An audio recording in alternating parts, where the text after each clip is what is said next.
Halo Mas Bro, Assalamualaikum warahmatullahi wabarakatuh. Welcome back to my channel Mas Bro. Ketemu lagi ya kita ya. Pada kesempatan pagi ini saya akan mereview ya air pump Vivo 9950 yang sekitar 2 mingguan yang lalu udah saya pasang. Ini udah saya tes di kolam ikan koi saya. Saya akan mereview ya selama 2 minggu ini ada problem apa enggak, gimana, terus konten itu channel ini Mas Bro.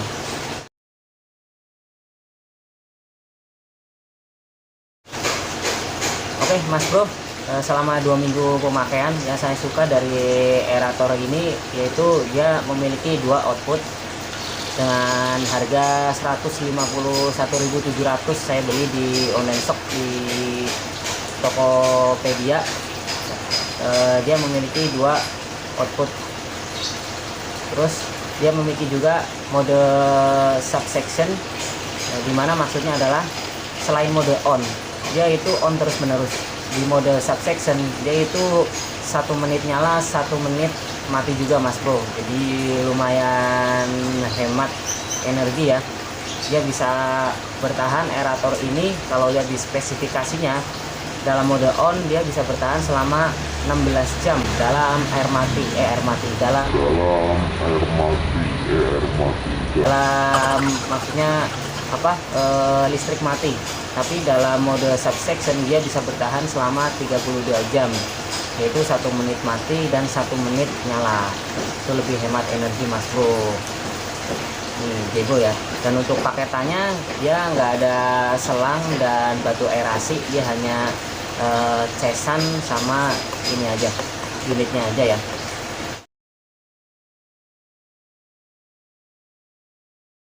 Yang saya suka dari aerator ini yaitu dia bisa memakai power bank.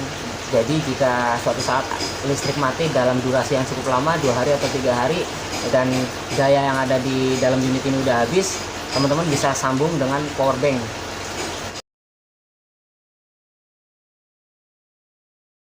Di dalam unit ini ada semacam baterai, dan dia akan mengisi otomatis jika kita menyolok ke dalam aliran listrik AC ya yang ada di instalasi rumah. Dan teman-teman harus memilih mode yang ada di sini ya. Ini ada off, on, sama subsection. Jika teman-teman milih mode off, dia otomatis mati terus, tapi baterai ngisi tetap. Dan jika mode on, baterai ngisi dan dia nyala terus. Ketika listriknya mati, maka dia akan nyala terus selama kurang lebih 16 jam. Jika kondisi baterai ini masih dalam kondisi bagus, dia mampu nyampe 16 jam. Dan jika teman-teman mau irit, silakan pilih mode subsection ya. Dia akan 1 menit mati, 1 menit nyala. Tapi itu dalam kondisi kondisi listrik yang udah padam ya. Dia akan memakai daya dari baterai yang ada di dalam ininya.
Oke, saya udah mengetes aerator ini ya, teman-teman bisa lihat hasilnya.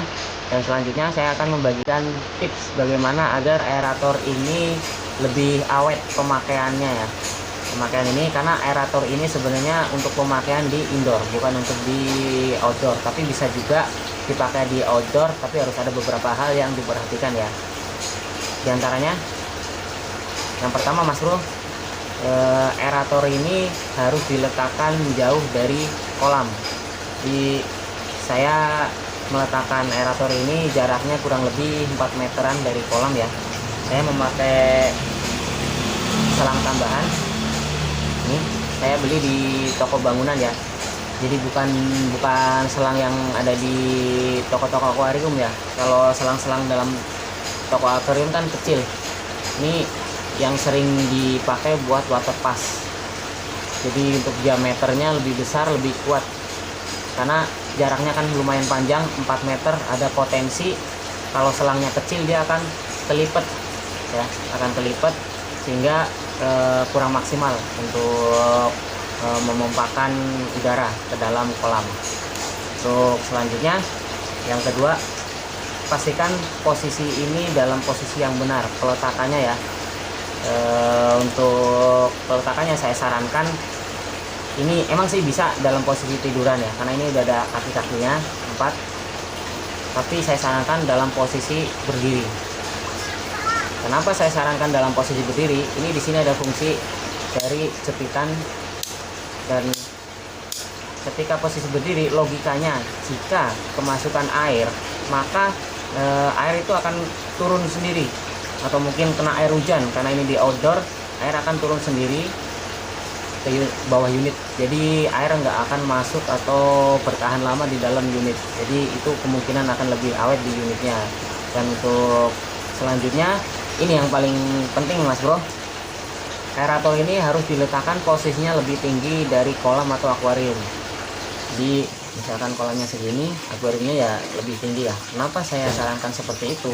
Karena logikanya ketika dalam mode subsection ini mati, air itu akan mengalir dari tempat yang tinggi ke tempat yang rendah ya. Jadi ketika dalam kondisi aerator lebih rendah dari permukaan air, maka air akan kembali ke selang dan masuk ke dalam aerator. Dan ini sangat berbahaya jika sampai masuk dalam durasi yang lama. Wah, ini bisa mati total Mas Bro. Oke, itu saja yang bisa saya share buat teman-teman semua. Semoga review dan tes kali ini bermanfaat. Jangan lupa teman-teman yang baru gabung, ditunggu like, komen, dan subscribe-nya Mas Bro agar kita terus berkomunikasi. Sampai ketemu di video yang selanjutnya Mas Bro. Assalamualaikum warahmatullahi wabarakatuh.